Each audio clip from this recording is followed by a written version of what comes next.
У вашего ребенка слабые легкие, он часто болеет, ходит в садик и долго кашляет. У нас в компании есть вот такой сиропчик. Это иммунотопс для детей. Он идет без сахара. В составе очень полезные травки. Это подорожник, это чабрец, ромашка, малина и шиповник. Также в составе есть сироп инулина, который благодаря пищевым волокнам нормализует работу кишечника, укрепляет иммунитет. В составе также есть витамин С, есть фруктовые соки, яблочный сок и вишневый сок.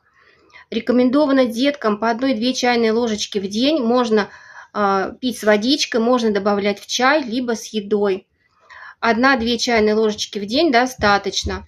Если ребеночек у вас ходит в садик и часто болеет, возможное применение на постоянной основе несколько месяцев.